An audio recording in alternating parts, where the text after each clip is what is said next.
So we're joined today by our resident lawn care expert, Steve Welch, who heads up the TruGreen network. Today we're going to help with some commonly asked lawn care questions, which Steve will share his expertise in answering. So without further ado, our first question that's been put forward is, why is my lawn so patchy? Some areas look good, but others are thinner and don't look healthy. Any advice, Steve? There's various reasons, obviously, why a lawn can be patchy. I mean, some of it can just be down to it's not had treatments for a long time. So there could have been disease that's affected the lawn. That in itself has then damaged the grasses, and then the grasses have died back. But generally, when you've got a lawn that is patchy in appearance, it tends to be very much down to the environment that it's within. So it may be that you've got large hedges around it. It may be that there's a fall from, top to bottom. But generally it's like lack of light, which will have an effect on the thinning of the grass cover. So in many cases, that tends to be what really starts the process of the grass becoming thinner in areas really where less light gets to the lawn, because the lawn itself and grass in general, in growing, needs three elements: light, air, and moisture. So if you take the light away, that's your first real problem that you start to get. Brilliant answer. Thanks for that, Steve. Sian, you're with the next question. So question 2, Steve, why is my grass turning yellow in patches? So again, there's many reasons why that can be. Sometimes we see yellow patches. Again, it can be the first signs of a disease. So diseases tend to start off by discolouring the grasses. So that can be anything from being a light yellow through to beige and then basically brown. That can end up with the similar outcome that we've just described there, where you can end up with bare areas. Other reasons why it can have yellow patches, it could be that, possibly you've got a dog. Dogs, obviously, it's the urea in the urine that makes the patches. It almost gives like a nitrogen rush to the grasses, and that can cause the grasses to go yellow. And then, of course, like the other reason that you can get a yellowing is just like lack of nutrients to the plant itself. But generally, if you've got lack of nutrients, it tends to be across the whole of the lawn rather than in isolated areas. So more likely, if it's patchy, it's down to either disease or it's down to possibly dog urine. Brilliant. Some really useful pointers there, Steve. Thank you. The third question that we've had put forward is someone who has mushrooms growing on their lawn. Does this indicate a problem? It depends on how they're positioned, I suppose, is the best way to say that. If they're within a circular area like that's infected, then they could be part of a fairy ring. So certain fairy rings do get mushrooms growing on them. Now, in that instance, that's a bigger problem and something that we'd have to address more readily. Unfortunately, when mushrooms grow on those types of fairy rings, they take a little bit longer to resolve. But they are something that we obviously can start to manage, and we will improve, and over a long period of time we can eradicate. But generally at this time of the year, you tend to sometimes see mushrooms popping up here and there, and it tends to be just the dampness within the ground. So you might have a little one or two rich pockets of nutrients that were within the soil, and basically like there's bacteria in all soils. So again, like, once the nutrients are just within a small area with the damp, it might just get something that pings basically what I would say is like a fuzzball type mushroom. And if they're at random areas just across the lawn at this time of the year, they're less of something to be really majorly concerned about. Once you've removed those, whether you rake them off or pull them out by hand, they tend to generally not return. Yes, you might see them again this time next year, but they're less damaging and they won't have any major impact on the grasses themselves. That should put our customers' mind at rest then, I hope, on that one. Absolutely, yeah. So moving on to weed treatments, people want to know if off-the-shelf weed treatments that you can buy from local supermarkets or garden centres, are they any good? I would always try and steer clear of them. Will they kill weeds? Yes, but they tend to be very, very, I suppose the word would be corrosive. So a lot of weed killers tend to be either of a level that will cause more damage to the lawn itself. So you can end up with damage to the grasses. So over application is generally the biggest problem with that type of damage. But on the flip side to that, as well as there are some that, yes, they will kill weeds, there are others that won't kill all weeds. So, you know, you're talking about large amounts of weed types, so everything from annuals to biennials to perennials. So, you know, the weed killers that we use are commercial products that have been designed to actually kill a wide range of weeds. And all of our weed killers as well are what we call systemic weed killers. So what they do is they go in via the leaf, they then work their way down through the plant to the root and kill the whole of the plant out. So the commercial products we use are far more wide ranging in the weeds that they actually kill. But the other thing they say, like with that, is that they're less damaging to the grasses around them, and that's something we do see on lawns. We sometimes do see where, if you want to call it a domestic product's been used, that we tend to see some damage on the grasses as well. Thank you. Thanks, Steve. So the next question that we've got is a seasonality question, really. So during the winter months, is there anything in particular that someone should be doing to their lawn, any treatments they should be applying, or really should it be left alone during those colder months where perhaps there's frost on the lawn? Yeah, I mean, it needs to be assessed according to what the ground conditions are, but winter lawn care in many respects can be as important as that we do in the summer. While you're doing less to the lawn, actually it's more about actually keeping a monitor of what's happening with the lawn. So you need to make sure that, like, all leaves are removed. Never leave leaves on the lawn, even now that, you know, most trees have lost their leaves. If you've still got leaves on the lawn, take them away, because the leaves will start to rot. And when the leaves rot, they will then rot the grasses below. Grass plant is like we as human beings, you know, it's predominantly water. You know, so in turn of that, you know, it can cause a lot of damage. And so if you leave the leaves there, they will rot, you'll lose grass coverage. By losing grass coverage, you then open the lawn up to the damper months of the year, now coming through, you know, December through to February, the darker months of the year. Yeah, we're rapidly reaching the 21st of December, which is a great day for all of us in the lawn care industry, because obviously the days start to lengthen again from that point. But again, when you've got darkness and you've got dampness, the likelihood is that you could have moss coming into the lawn. So that's one thing to look out for. The other thing is that obviously during frosty conditions, yes, you need to keep off the lawn during frosty conditions, because by walking on the lawn, you'll damage the grass blade itself. It'll then turn black. And of course, this time of the year, you will find that the actual grasses themselves will take a little bit longer to recover because the growth is slower. So again, you know, you need to be mindful of that. But the other thing that I would always say during the winter months is, if we get some warmer weather and we get some ragged growth onto the lawn, then just trim the top off the lawn. Don't think that the mower's now been put away until the spring. Ideally, if you've got a rotary mower without a roller, is the ideal mower to use, because it's lighter, there's less contact with the surface, so you're doing less damage to the lawn itself. So, you know, a little bit of mowing when it becomes ragged. And the other thing that's vitally important this time of the year is just to look out, especially after frost, especially after snow, for any diseases that might be forming on the lawn, because the earlier you identify them, the sooner that they can be treated. The sooner they're treated, the less damage you'll get on the lawn. So yes, do less at this time of the year, but by doing those, you know, very much recommended processes, will allow for the lawn to go into next spring far better than it possibly could do if you didn't do those checks throughout the winter.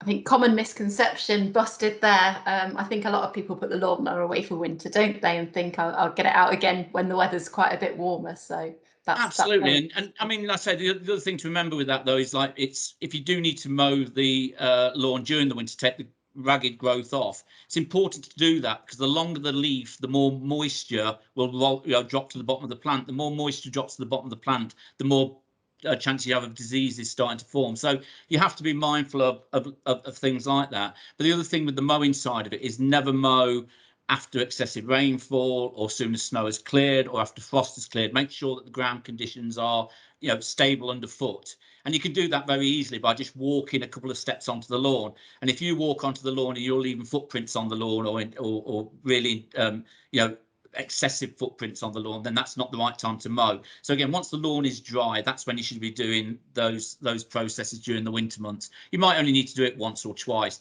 but it will benefit the lawn as we go into the spring. Brilliant. Thanks, Steve. So the next question is, it's believed that clay soil can be very heavy and difficult to work with. Someone has said that they have clay soil in their back garden. Can you offer any advice on growing a healthy looking lawn despite this? Yeah, absolutely. I mean, there's more clay seams across the UK than there is sand seams. So it's something that we're dealing with all the time. Now, yeah, most lawns will have a level of clay in them.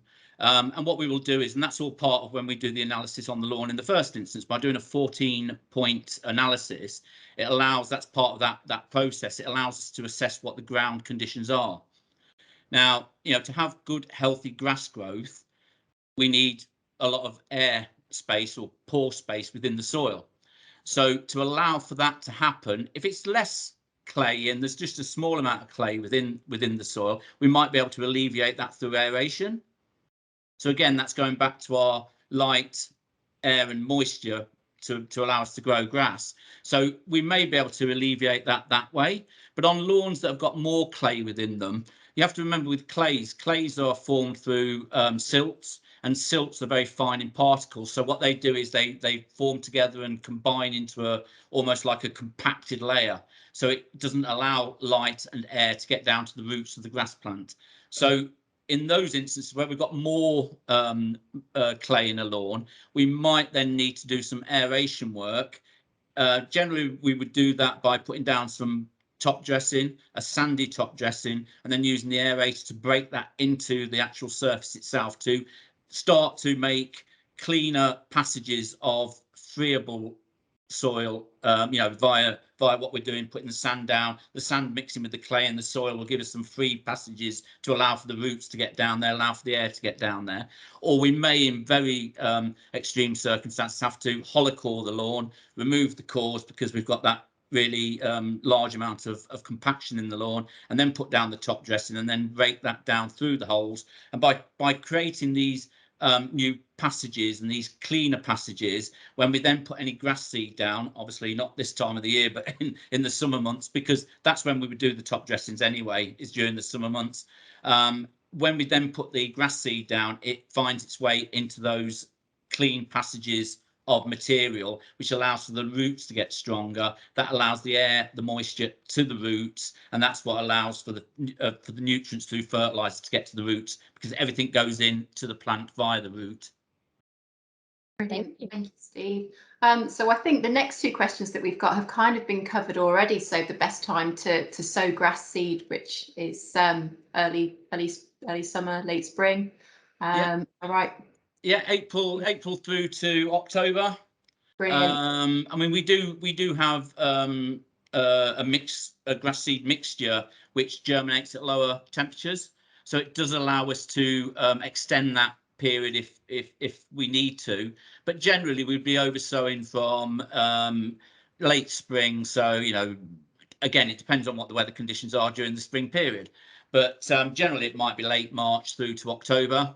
And obviously, we do a lot of oversowing during renovation periods. So in the spring and the autumn, where we're doing, say, scarifications, we might need to put some seed down at that point. And then generally, as I say, perhaps after weed treatment, when there's some bare areas, we'll do some isolated treatments as well on there. But if you take it as being sort of end of March through to October, that's generally the period that we would put seed down and get really strong germination, and through strong germination we get good establishment of the grasses.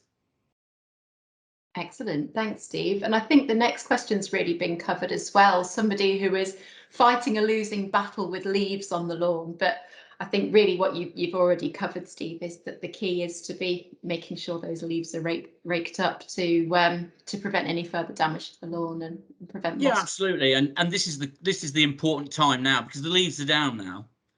So there's not going to be any more coming down. So whatever you take away now, generally, whether you put them onto a compost heap or you bag them up and take them to a green site, in terms of like a waste tip site, whichever way you do that, once you've removed those off the lawn at this time of the year, they're not going to return until next autumn. The next process of the tree is it's going to start to bud and put leaves back on there. So really this time of the year is the critical time to get those leaves away. Don't leave them on that lawn. Don't let your grasses rot. Otherwise, you might have had a beautiful lawn all the way through the year, and just by failing to do that one process, you'll find with a wet winter, you'll look out in the early January period and go, oh, what's happened to my lawn? I don't seem to have much grass left there. So really critical to make sure that's happening at this time of the year. Yeah, it's nothing more frustrating, is that they're raking all the leaves up off the lawn and then next day it's completely covered again. But it's a short window, isn't it? And it's worth it for benefiting the lawn long term. So yeah, keep raking. Absolutely. Yeah. That's the way. Sian, back to you. Thank you. So another question is, my lawn becomes waterlogged very easily. Is there anything I can do to prevent this? We've covered that in one respect, and it generally means that you've got either compacted soil. Now, it could be compaction. You can have a very good soil which will become compact over a period of time if you're not aerating it. So any finer materials that are within the soil profile will slowly but surely work their way back to the surface of the lawn. So it could be just solely down to it's compacted and it hasn't been aerated for a long time. So aeration will start to improve that process. And if the soil structure itself is pretty good, then over a period of time, by doing a period of aeration over a period of time, will remove that compaction from the soil. It could be, as we've discussed earlier, that it may be that there's clay in the actual lawn. And if there's clay in the lawn surface, then that would have to then be addressed by aeration, top dressing. But again, that would have to wait until the period in the year, so really next May time, when the ground has dried out. The fact that you've got wet on the lawn now means that you need to get rid of that water in the first instance. And an easy way to actually find whether it's down to compaction or it's down to the fact that the actual construction itself is very heavily clayed is if you get a fork, put a fork into the ground to its full depth, pull back on the fork. If then you start to hear the lawn almost like make a gurgling noise and you start to see bubbles on the surface, drainage is effectively like a coffee percolator. If you can get air into the soil and you start to get that bubbling effect, then the soil will then start to draw the water down.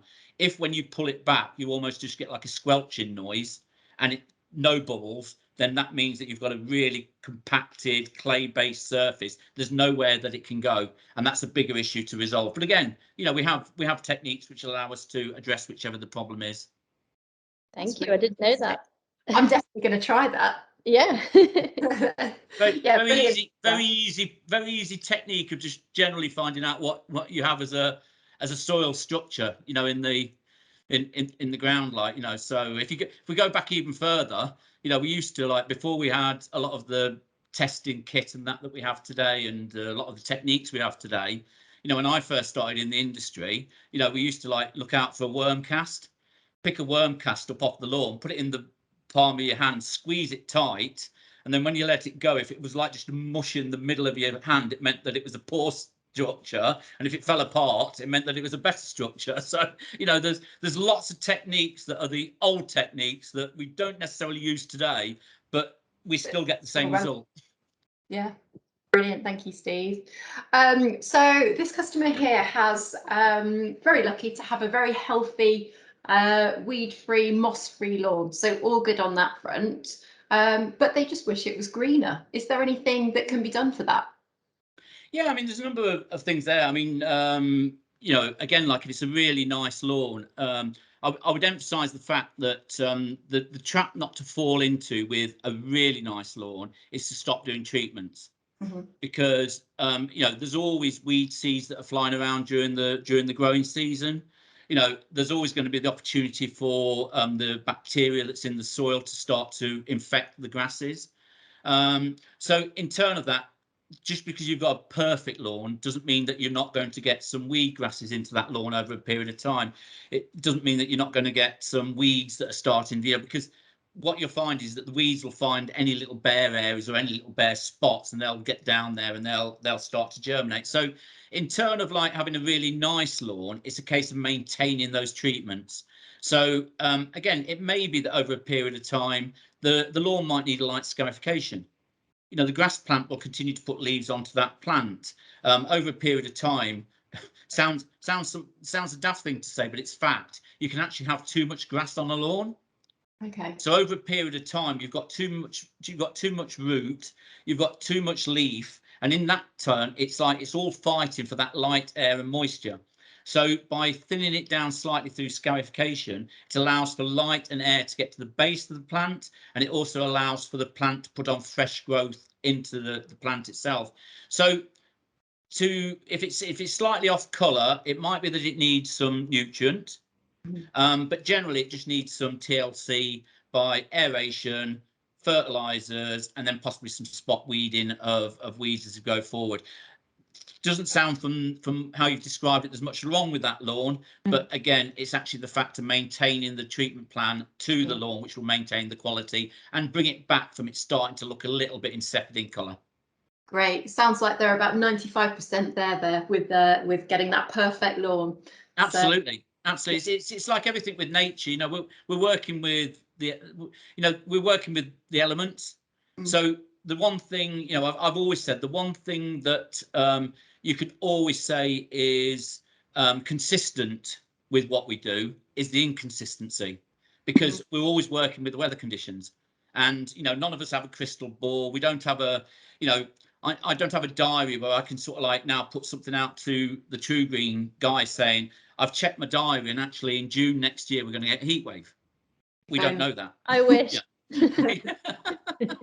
You'd be in your element, Sean. Yeah, I would. So we're working with nature, and the one thing with nature is it can be very you know, unpredictable, and it's our job as the expert to make sure that we're looking at what the weather's doing, assessing what the ground conditions are, to allow us to maintain the lawn and allow for the quality which we make our name on.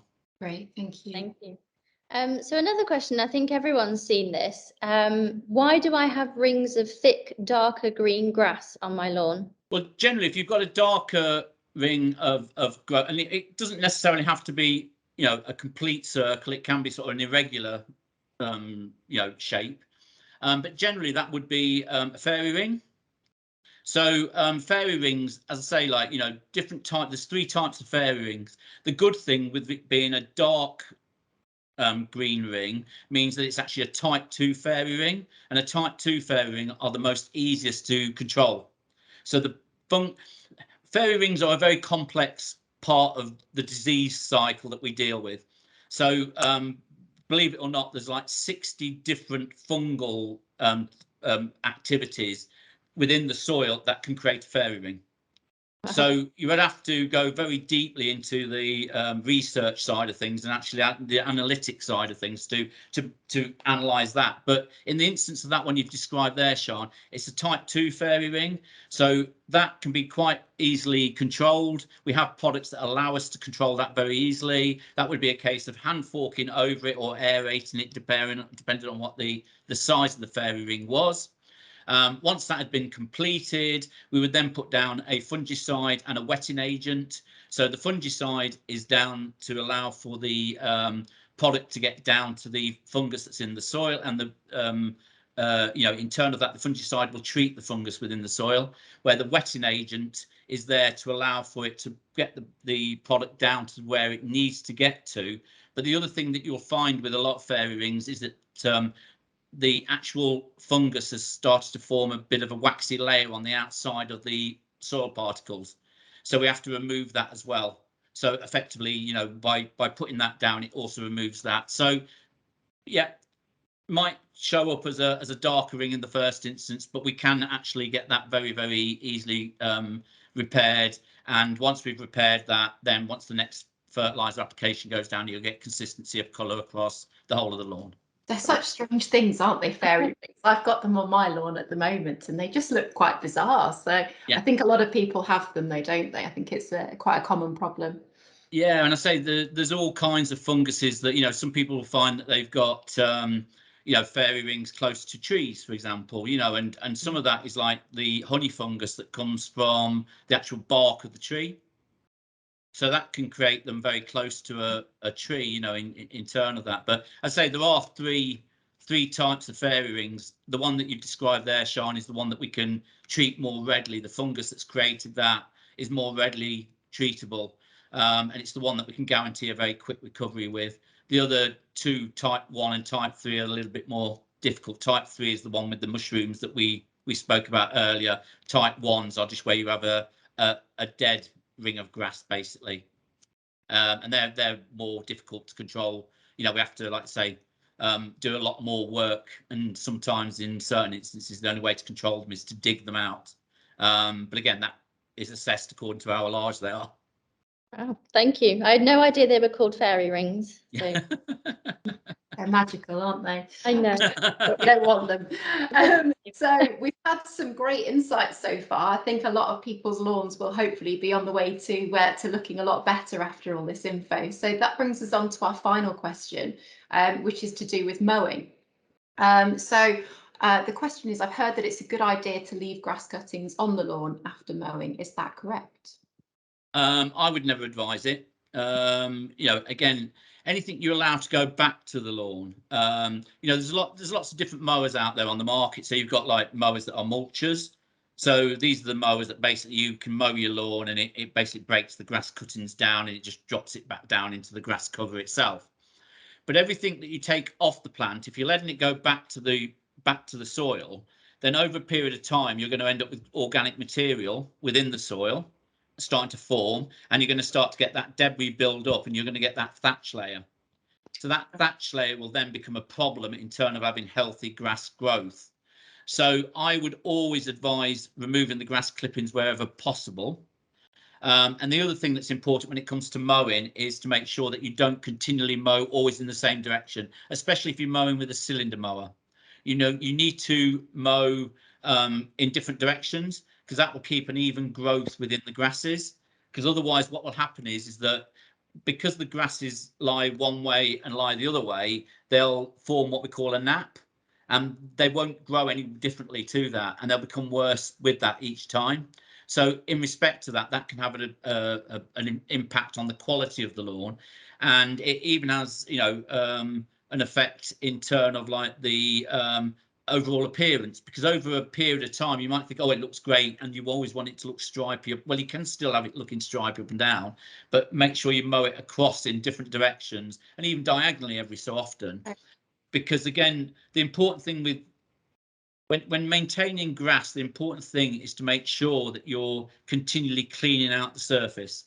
So by removing the grass cuttings through mowing, you are keeping the surface generally clean. We then do scarification. We might do another process called verticutting, but generally what that is about is to actually keep the surface clean. So again, if we can keep that thatch layer away, then that helps and allows us to have far more healthier grass growth.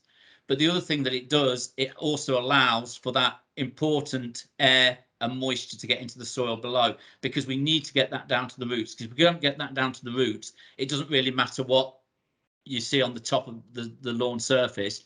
It won't look as great as it should do unless you're following the right process. So mowing, people take it as for granted that it's just like, oh, get the mower out and up, down, up, down, up, down. But actually, there's a lot more to it than it might first seem. Yeah, I've certainly learned something today. I'm not going to start in the same corner every time now. And the other thing with mowing, the other important part of mowing is not to cut the lawn too short. You know, some people have this, again, like, you know, it's another strange conception that is, you know, a fallacy when it comes to actually people thought process, you might say. You know, some people say like, oh, cut it down to nothing because, oh, I don't need to cut it for longer. You know, the worst thing you can do, grass likes to be cut little and often. So, yeah, by that fact, you want to keep the grass around about 25 mil during the summer, you know, so around about an inch in old money, and let that get to around about 30 or even 35 mil during the winter, but no higher than 35. Generally, I would say 30 would be the preferred height. The lowest you would ever go to is probably 20 mil in the summer months.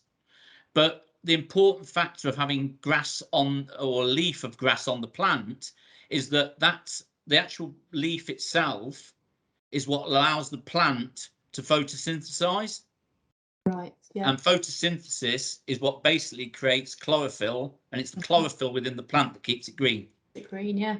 So if you cut it down to nothing, it can't do those two processes. So again, leave it around about the 20 to 25 mil in the summer months, or say 25 to 35 in the winter months, and make sure that you alternate your cuts, and you'll have a very healthy lawn.